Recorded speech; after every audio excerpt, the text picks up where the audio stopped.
I am a lawyer. I practiced in private practice for 5 years before moving to the nonprofit world, dealing with individual and industry representation. Spent 3 years at a former employer where I started as the director of legal strategy, and I left as the vice president of programs. And in my time there is really kind of where I got the foundational skills in learning how to develop a national litigation program. So I'm going to tell you a little bit about the Second Amendment Foundation just so you know who we are. And then here's going to kind of be the outline of how this talk is going to go. We're going to talk about federal courts. We're going to talk about cases and case law, the importance of elections, the importance of that the courts play in that, a little bit about California, San Diego County gun owners, our partnership with San Diego County gun owners, and then what you can do. So with that, the Second Amendment Foundation itself was just founded in 1974, and the whole point of the organization was to elevate a case to the Supreme Court. So a lot of what the organization did in its early years was educational, which is kind of why I'm here today. So a lot of that culminated with things that you'll still find around today. This fall, there will be the Gun Rights Policy Conference, September 27th through the 29th at the San Diego Mission Valley Marriott. So we hope you all join us. It's free, and you'll get to hear from a lot of attorneys, scholars, activists, and whatnot. But litigation is really our bread and butter. And so in 2008, which is really where the world began, we had lawsuits prior to that, of course. We sued then Mayor Dianne Feinstein over a total handgun ban. We beat her back in the 80s. We sued another town in Connecticut that had a similar ban and also won that as well. But usually where I like to tell people the world kind of started when it comes to Second Amendment stuff is Heller in 2008. You get a Supreme Court saying it is an individual right to keep arms in the home. It also does talk about bear if you read the opinion. And that was really the genesis for where we are today. When Heller was decided, that same day we went and filed another lawsuit. That one you may know as McDonald versus City of Chicago, which is why we're able to sue California and San Diego County and all the local municipalities across the country that violate your Second Amendment rights. To date, the last thing I'll just tell you about the organization, we've been involved in over 260 cases since our inception. We have more than 55 active cases right now, and I believe my count as of this morning, there were at least 15 cases in California. So we are here in California working for you guys to make sure that you can exercise the same Second Amendment rights that the rest of the country, or majority of it, gets to enjoy as well. So with that, let's talk about how the federal courts work. For those that don't know, the federal courts, there's 3 different tiers. You have your district courts, which are the trial courts. You have your appellate courts, which are the courts of appeals. You guys are in the Ninth Circuit, by the way, if you weren't aware of that. And then you have the Supreme Court. So what is the purpose of the district court? Well, as I said before, that's the trial court. So that's the finder of fact. Any type of factual stuff that comes in a court case that requires a judge to hear witnesses and things of that happens at that level. It's an important distinction because when cases go up on appeal, the appellate courts can't do that. So when you're bringing a lawsuit, if you're looking to get certain information into the record that would then be reviewable when it goes up on appeal, you need to do that in the trial courts. There are a lot of trial courts in the United States. In California in particular, you guys have 4 different districts. You have the Southern District of California, the Central District, the Eastern District, and the Northern District, I believe, if my memory serves correctly. As far as the appellate courts, there's 12 in the country. There's 12 regional circuits, and there's one that deals with federal issues specifically. And as I said before, you guys are in the Ninth Circuit. What's interesting about the Ninth Circuit is it's a massive circuit. It has 9 states in it, so that means a lot of the decisions that come out of California, particularly, affects a lot of other people other than just Californians. So when there are people that say, who cares about California and what goes on there, a lot of the lawsuits that are brought, because they're brought in federal courts, actually affect people in 8 other states with those opinions. Now, doesn't mean that the legislatures there will pass laws that implicate the same problems that you folks have, but there is that chance that if their legislature in the future does go down that road, they're bound by those decisions. And we'll talk a little bit about case law and things like that in a moment. And then lastly, you get the Supreme Court of the United States. There are 9 justices on the Supreme Court of the United States, and as you probably all remember, we had Bruen in 2022, an excellent opinion written by Justice Thomas. And a lot of people, I think that Bruen changed the paradigm. And it did to a degree, but if you read Bruin and then you go back and read Heller, all Bruin said was, we told you what to do in 2008. And for the last 13 years, 14 years, my math is correct, you lower courts have screwed up the test that needs to be applied. The other thing Bruin did do was also really kind of reiterate that there is a right to bear arms outside of the home, which not necessarily new, but certainly more in depth. So when we're talking about the Supreme Court and how a case goes from A to B, one of the things that's important to remember is, unlike the courts of appeals, the Supreme Court doesn't have to hear 99% of the cases that ever come to it. It has what's called original jurisdiction, where it has to hear certain cases. So if there's a dispute between states, for instance, that goes to the Supreme Court, and the Supreme Court must hear that because it's the court where those cases are brought.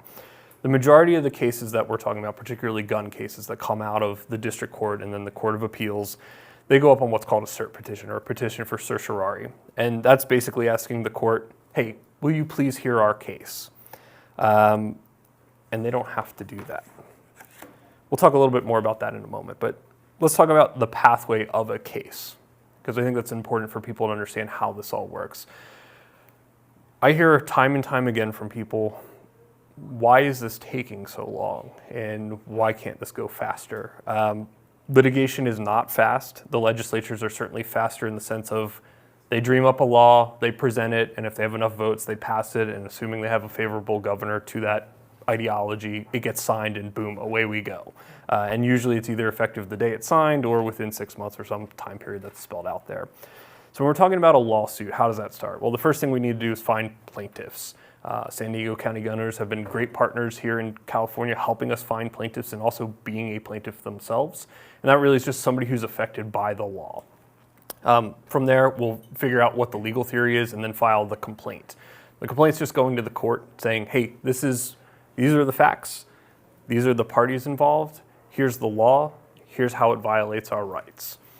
From there, there's one of two pathways a case can take. If you're looking to go fast and you think that you can potentially win, you file what's called a preliminary injunction. And that's just asking the court to say, hey, while this is going on, stay the enforcement of this law. And in order for that to be granted, the court really just has to see that there is a likelihood that you guys asking for the injunction will prevail on the merits. You don't absolutely have to win, but the court does look at it that way. If you get a preliminary injunction, that's great. You continue down the regular pathway. If you lose, you can appeal that decision to the circuit court. Most of the cases that we bring and our partners bring across the country, they're not trial cases. So I know if you guys watch legal programs on TV, you see people yelling in the courtroom and things like that. Most of what we do is all written work, actually. There's some oral argument, but from the complaint, you would go into what's called discovery, where both sides can ask questions and ask for documents and other information from the other to help bolster their case. It's rare that we really ask for a whole lot because we're just looking at the law and what the law says and what the Second Amendment says and what other courts have said about this particular topic. From there, then we get into motion practice. Usually it's what's called a motion for summary judgment. Occasionally the government will move to dismiss a case prior to that. Essentially, you're just saying like, hey, look, on the law itself, we are correct. There's no facts in dispute that would require a jury, and the court will look at it and usually determine, yes, this is sure, and then rule one way or the other. And then from there, you'll get an opinion, and obviously the loser appeals. We don't like losing, and neither does the government. So that brings us to case law. So you get an opinion in the district court. The district courts are bound by the circuit courts and obviously the Supreme Court, which sits at the very top. The way it works is, we'll use the Ninth Circuit as the example here. If the Ninth Circuit has issued an opinion on a certain topic, all of the courts underneath it in all 9 states are bound by that decision. So if there is a challenge to, let's just say, assault weapons ban, and it comes out of a district court that's in the, I don't know, Southern District of California. This is going to be a bad example because that wouldn't be right order, but and the Ninth Circuit hears it and they determine, you know what, this ban is constitutional. If there's another case in a different court, so the Northern District of California, that court would have to follow what the Ninth Circuit says. There are some ways where that can change. The circuit courts typically hear cases first as a panel, so it's a 3-judge panel. The loser can ask the court to hear a case en banc or as a whole, which means that the court sits with 12 judges usually, and they can overrule a panel decision. Why that's important? Well, if we look at post-Heller, in the Ninth Circuit in particular, you guys had 50 Second Amendment cases between Heller and Bruen. It's a lot of cases. There were a couple cases where the panels actually found that, hey, this law is unconstitutional. And then the government went and asked the Ninth Circuit for en banc review, and every single time the Ninth Circuit said, actually, this is perfectly constitutional and that law is good to go. So ultimately, that's the controlling decision that affects all of those 9 states. If you have, we'll continue using assault weapons bans because there's a number across the country. What the Supreme Court likes to see when it takes cases is what's called a circuit split. So if you have a case out of the Ninth Circuit that says this ban is constitutional, and you have a case out of the Seventh Circuit that says this is unconstitutional, and then you get a couple other differing or similar ones, the Supreme Court likes that because then it can come in and level the playing field and say that, no, this is what the law is, and that way it's equally applied to everyone, and you don't get a cluster of states that are able to do one thing and a cluster of states that are able to do another. Which brings us to the importance of elections.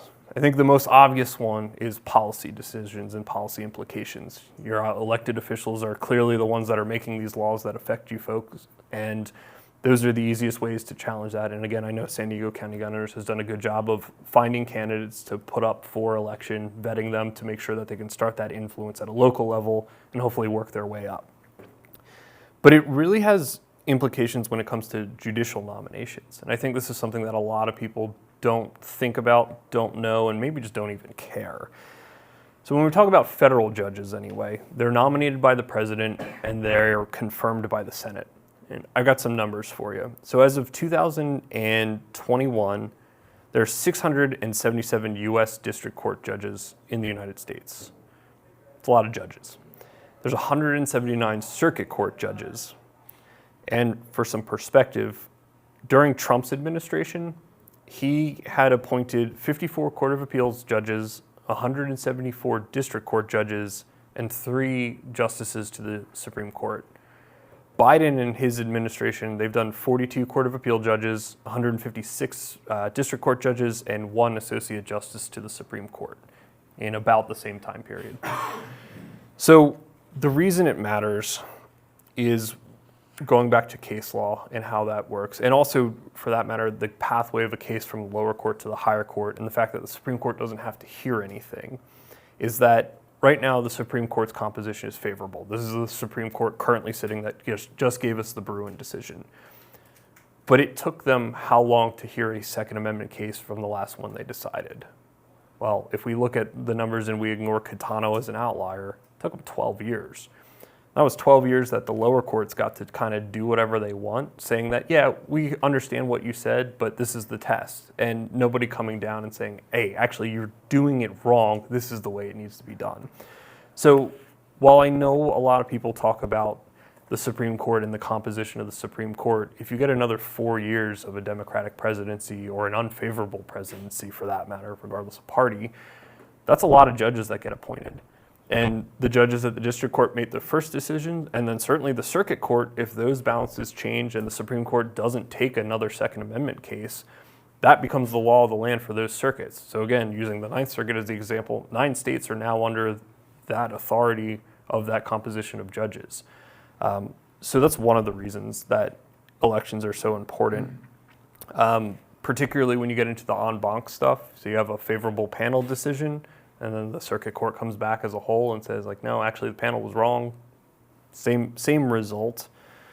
And just for some numbers on the Supreme Court, because I think this is a little interesting as well. In 2022, there were 4,200 cert petitions that were submitted to the Supreme Court. 1,250 of those were paid, which means that there was a law firm representing the parties there, and the remainder of them were just people submitting their own, which is called informa pauperis. Out of those 4,200, there was only 60 cases that were granted. So this Supreme Court's actually hearing less cases than some of the courts 30 years ago. They were, I think, at one point averaging around like 150 a year. This court heard 60. And you can imagine then how selective the court is being about what it's actually taking. The last point I'll make on the importance of the courts and kind of how the circuit courts have skirted what the Supreme Court said. Right now we have a case that's challenging Illinois' assault weapons ban and magazine capacity ban called Harrell, and that came out of the Seventh Circuit. Procedurally, it's in a different posture. It's not decided on the merits itself, but it's coming off a preliminary injunction. But if you read the Seventh Circuit's opinion about this, the judge who wrote the opinion basically went back to doing what the court was doing before Bruin and said that this is okay. And unless the Supreme Court intervenes, this is how the circuit courts can continue to just do whatever they want. So that's why judicial composition is so important, and that's honestly how elections influence that, because you have the president and then the Senate confirming them. So I know everybody in here votes, and I know that sometimes you feel like your vote's not heard, but keep doing it. So California. Why is California so important to gun rights? I think a lot of people, particularly myself, I'll be the first to admit this. When I was younger, I didn't care what happened in California. I'm from outside Philadelphia. You guys are on the opposite coast. Why does this matter to me? It matters because the ideas that are bred here, they get exported. And they get exported everywhere very quickly. And it's not just guns. It's a lot of things that come out of California, but guns in particular, because that's what we're here to talk about. I think a lot of people forget that. And your state is certainly a test ground for new ideas. Your legislature has no shortage of ideas that they want to put forth, which they do, and then they pass them, and then they become law. So as I was saying to somebody out in the hallway, we currently have 15 active cases here in California. We're challenging everything from your assault weapons ban, magazine capacity ban, the sensitive places law that was just passed post-Bruin, felons who had their rights restored in other states. California has said, yeah, we're not going to recognize that. There are advertising restrictions, gun show bans, which I know is something that you all hold dear because you're sitting here at a gun show. And that brings us to talking a little bit about a case study. So speaking of gun show bans, B&L Productions versus Newsom. So in 2019, your governor signed Assembly Bill 893 into law, which banned gun shows at the Del Mar Fairgrounds. We sued them, along with 6 individuals, the company that was responsible for putting on that gun show, 2 retailers, a gun club, and another organization. The basis for our case actually wasn't a Second Amendment claim at first. It was just First Amendment stuff. So you get violations of free speech, freedom of assembly, and freedom of association. That case unfortunately got dismissed. The government filed a motion to dismiss in August of 2022. That was before Bruin, but we were given a chance to amend it to kind of make up for the defects that the court said was in our complaint. So we did just that. We kind of changed how we were pitching it to the court. We also added a Second Amendment claim in there, and again, it got dismissed. And the court, in dismissing it, cited a 1997 case that came out of the Ninth Circuit that basically said that the act of exchanging money for a gun is not a form of speech, certainly not a form of protected speech, within the meaning of the First Amendment, and that because the gun show could actually have offers for sale, just couldn't conduct any transactions, that wasn't a First Amendment violation. And the Second Amendment claim that we had brought, they basically said that we failed to state that it actually prohibited the sale of firearms in a manner that prevented people from acquiring arms. Just because it happened here in this small area doesn't matter. There's another case that came out of the Ninth Circuit a long time ago where there was a retailer who wanted to open a gun store in a particular place, and the Ninth Circuit said, no, that they can ban that. There's other areas that are close by approximately, and that's fine. The city has that authority. So all of that combined, the court once again dismissed our complaint. So right now that's up on appeal in the Ninth Circuit. But the interesting thing is your legislature, through the Senate, brought another ban on gun shows at the OC Fair and Event Center, which was pretty much identical language. So we've also filed a lawsuit against that. And that one, we got a preliminary injunction in. So these are now both up on appeal in the Ninth Circuit with very differing underlying rationale as to like why it's okay or why it's not okay. In that case, the court looked at it through a commercial speech angle and said that it failed intermediate scrutiny, and there's a famous SCOTUS case, Hudson, that it also went through an analysis with. And I won't bore you because this isn't a law school lecture, but just for future reference, intermediate scrutiny is when the court applies a test. And what the test is says that the government must have an important interest, and the law has to be supported by an important governmental interest, and it needs to do so by the means that are substantially related to that interest. So prior to Bruin, what the lower courts were doing with Second Amendment cases, you have 3 tiers of scrutiny. You have strict scrutiny, which is the highest. You have intermediate scrutiny, which is kind of the middle ground. Then you have rational basis, which is the lowest and just basically has to be rational. The Supreme Court in Heller said that the test needs to be applied to Second Amendment challenges is the text of the Second Amendment as informed by this nation's history and tradition. And that's what Bruin also said. The lower court said, that's nice. How about we do this instead? Does it implicate the Second Amendment? Yes. Okay. Let's apply a tier of scrutiny. And almost always they chose intermediate scrutiny. And almost always they found that the government does in fact have an important interest that's related to the law and would uphold the law as being constitutional. There's a handful of examples where strict scrutiny was applied, but intermediate scrutiny was the vehicle for that. So it's all that to say this is more of a First Amendment angle here. I guess a really poorly worded way to try to bring that back home to the Second Amendment for a moment there.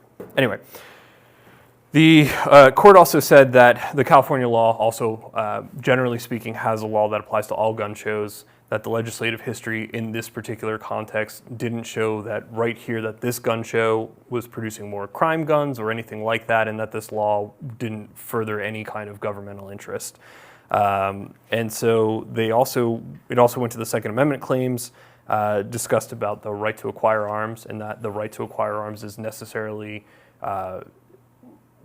it necessarily exists in order to be able to exercise your right to keep and bear arms, because if you can't acquire them, how could you keep or bear them? And also found that there was a viable Second Amendment claim there. So that one, we did get a preliminary injunction in. It's a little juxtaposition between how one court looks at something and goes, throws it out, and another court says, no, actually there is a claim here and grants relief. Those are both up on appeal in the Ninth Circuit. Oral argument was held March 6th on that, and we're waiting for a decision, so we'll see how that pans out. Talking about San Diego County gun owners, since we're here in their house, we have 6 cases with you guys. Miller versus Bonta. I think everybody in this room is familiar with the assault weapons ban challenge, which we won at trial, the only trial court decision that deals with assault weapons ban, and the only one that actually went to trial and wasn't done on the papers as well. We have a challenge to the 10-day waiting period extensions that were the California DOJ. There's an exception in the law that allows 30 days to investigate certain other things, and they were just kind of haphazardly saying, well, we didn't get a determination in 10 days, so we're just going to use these 30 that were not available where they would have had to transfer the gun. Brenna versus Bonta, the California roster, another one where we did get a win. We got a preliminary injunction in 2023. That's on appeal as well. Nguyen, challenge to your rationing of 1 in 30 guns, one gun in 30 days. That was another one. We did win. That unfortunately was stayed by the Ninth Circuit while it's up on appeal pending another case. Circuit courts like to do this, by the way. They like to go, here's a case here, and we're just going to stay everything after that. We also had a challenge to California sharing your information with the California Firearms Research Center, where they were shipping it out to researchers that were at universities. And certainly I think gun owners generally tend to be very private and don't want the world knowing who they are or what they have. So that's another case where we're working with San Diego County gun owners to protect you folks. And then the last one we have is a challenge to the 10-day waiting period. That one is just started. It's still in the district court, and when I looked at the docket, summary judgment motions are due later this summer. That's when that starts. So I would expect it's probably going to be early next year, mid next year, before there's any kind of opinion out on that one. So I know most of you are probably wondering, okay, Adam, we heard you ramble for the last however long it's been. What's the point and what can I do? I think the biggest thing you can do that's easy is stay informed. Being an informed populace is one of the ways in which you can help facilitate change within your community, within your friend circles, and just people you meet that you get into conversations with. knowing how things work is very important. I think that gives you an edge over other people in the sense of you can explain, like, hey, this is why it takes so long, being a big thing. Knowing what the new laws are when they come out, being informed as to court cases and challenges that exist that deal with those laws, helping to educate others. That one for me is one of the bigger things. Years ago, I did a YouTube channel, or was on a friend's YouTube channel, and that was born out of frustration with bad information being circulated around. And I thought, if we can help educate people so that they understand what this is, how it affects them, and how it applies to their lives, that will make them better prepared to, A, comply with the law, but also have those conversations, whether it's with friends, family members, or even politicians that they interact with. And I guess I'd be remiss if I didn't plug the Gun Rights Policy Conference again here, because it's education. Supporting organizations. I also know time is limited. Some of you are volunteers in this room. Some of you are just individuals who have an interest in guns. I'm lucky in the sense of this is my job, so I get to do this for a living. But I know not everybody has that time. So when you support organizations like San Diego County Gun Owners and like the Second Amendment Foundation, you're putting your voice out there in the forms of paying others to do that, where you might have to go to work or you might have to tend to family matters and things like that. So I think with that, I'll open it up to any questions you folks may have. Happy to try to answer them.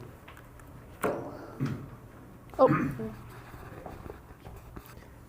I believe a lady mentioned that it was you guys that made it so that CCWs were easier to obtain. Maybe. Can you give me a little more context? I think before, maybe 15 years ago, I looked into it and it said that you had to have a good reason, but now it was like a may issue, but now it's a shall issue. Shall issue. Yeah. Yeah, so I think that the organization has been involved in some cases dealing with the different criteria for that. I would be remiss if I told you that I knew exactly what that case was. I do know that the Second Amendment Foundation was involved in some lawsuits that dealt with green card holders, and I believe California Sheriff's not issuing CCWs to individuals like that. It would not surprise me that we were involved in other cases, but I would be lying to you if I told you I knew, yes, this was the case and this is where it was. It was before my time.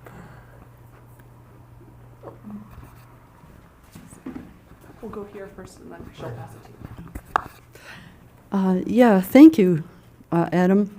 I just found out about Gun Rights Policy Conferences. Is this a connection I can make to kind of learn to be a lawyer without being a lawyer? Well, we do have a lot of lawyers who attend the event and do speak, and they're probably more interesting than I am. But yes, no, that would be a place where you could certainly get updates on cases, hear a little bit about the legal strategy, where things are, and then there are receptions in the evenings where those people do attend, or you can catch them in the hallway during the lunch break, or if you see them sneak out of the room, kind of pin them down and pick their brain. But you'll get a lot of the attorneys who are doing work for the Second Amendment Foundation attend the event. And you'll certainly be able to get a chance to talk to them. They're all very friendly, and as long as you're not asking for personal legal advice, they're usually pretty open about stuff. Okay, I'm sure you get asked this question all the time, but they keep on passing other side unconstitutional laws. They know they're unconstitutional. They know they're going to pay, like the 11% sales tax that's coming up next month. Mm-hmm. They passed it, it's unconstitutional. They're going to get some money, more money from us, and then it's going to probably get struck down in, a couple years.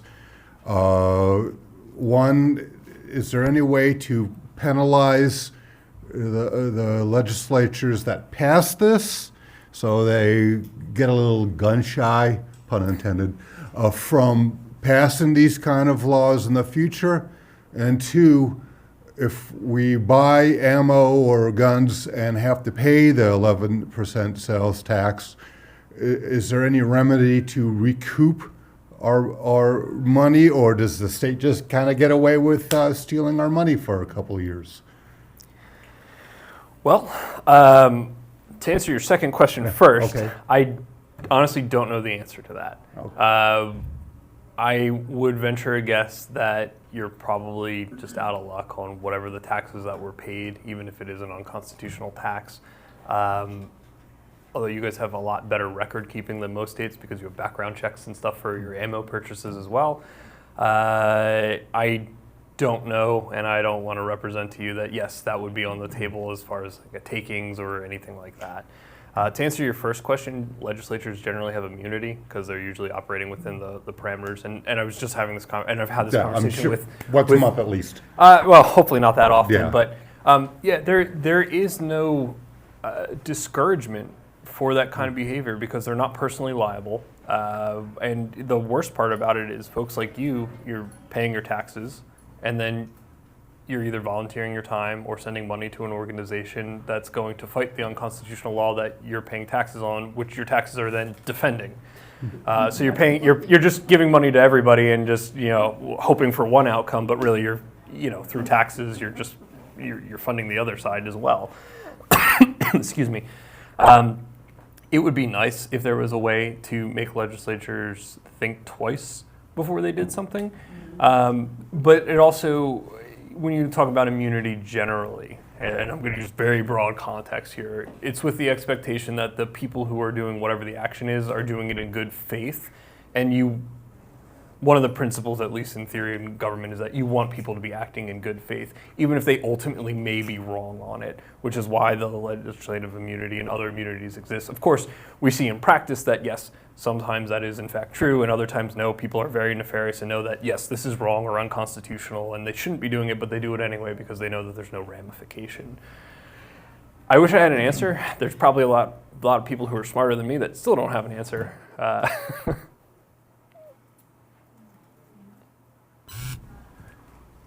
You mentioned, thank you. You mentioned that there was a case pending where if I understood it correctly, California legislature wants to pass a bill that's going to require basically registration or the dissemination of information regarding gun owners to various educational facilities. Is there any way to preempt that based on the prior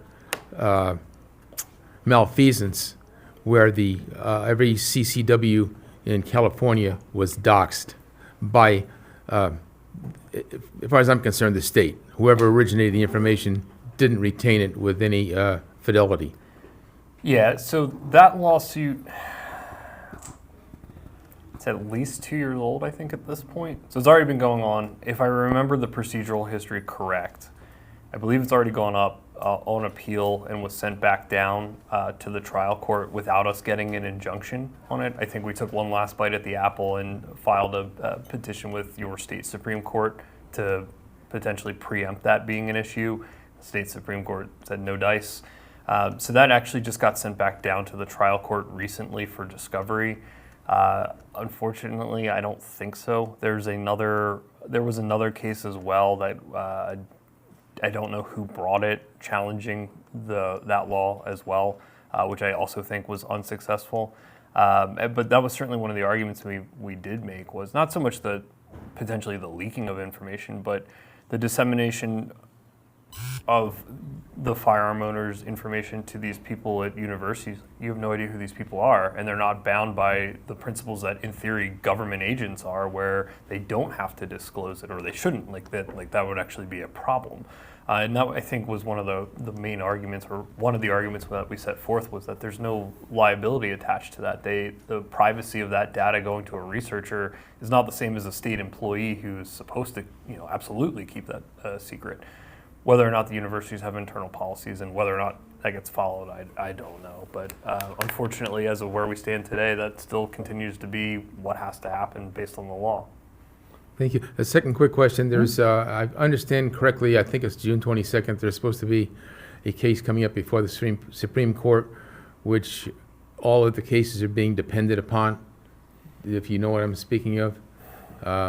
Unfortunately, I don't. I'm trying to think. I don't. Are you talking about Harrell? It could be. There's a bunch of other cases that are I'd being be- held up pending the resolution of this particular case. Yeah, off the top of my head, I think the only Second Amendment challenge that the Supreme Court has heard. I'm sorry. Well, I guess there's a couple things. You'll have to forgive me. It's Sunday. My brain is a little slow. The Supreme Court heard Rahimi, which came out of the Fifth Circuit, which dealt with the domestic violence restraining order and that prohibition. That'll certainly have a lot of implications across the spectrum in a number of ways. They did grant cert in an administrative agency case that Vanderstock versus Garland, which deals with the ATF and frames of receivers. In that case, the Supreme Court, I think briefing starts probably in June, if I remember, and I think there's an October oral argument date for that one. And then as far as cert petitions in front of the Supreme Court, Harrell is one of them. They saw Opens Ban case out of Illinois. Last I saw, it got relisted again, and so they haven't taken any action on that cert petition. They did deny another petition that stemmed out of Maryland's assault weapons ban like a week or so ago. So it might be the Vanderstock case you're talking about. Otherwise, I would have to apologize and tell you I don't know. Thank you. Are you guys involved in the reciprocity for the CCWs? Give me a little more context. 48, in other words, a state honoring a license issued by another state, 14th Amendment stuff. Sure. So right now we don't have any active cases that deal with reciprocity or recognition of out-of-state permits in another state that I can recall. I take that back. That actually might be a component in one of our California cases. I would hedge my bets and say I'm like 60% sure of that. Cool. I think we did bring that claim somewhere, but that is going to be an area where I think there is going to have to be some exploration. California was one of the states that did not honor any any other state's permit and did not issue non-resident permits, which means that if you're from another state, you're just SOL. So that certainly is a problem, particularly if the Second Amendment does protect your right to bear arms outside of the home. You shouldn't just lose that because you go to a different state. Now, the Supreme Court was pretty clear in that states can implement their own licensing regimes. There are some reasonable things that they can do as far as training requirements and stuff like that. So I don't think the Supreme Court will ever come in and just say, no, you live in America and you can just carry a gun here. But we'll see how this shakes out. The post-Bruin world. You get sensitive places, so bans on where you can carry, which New York, New Jersey, California, certain cities and municipalities have all done that. And then we'll see it with the permitting as well as far as carry. So the non-resident being one, the training requirements or time requirements, and then the license processing times being one of the other ones as far as how long does it actually take them to process the application, and is that an undue delay? So as of right now, we tell you the answer to that is not really, but we'll see how that shakes out. And certainly if there are opportunities that make sense, I would say there's a 99% chance we're going all in on it. Any other questions for Adam? No? All right, Cool. let's give him that round of applause. Thank you so much.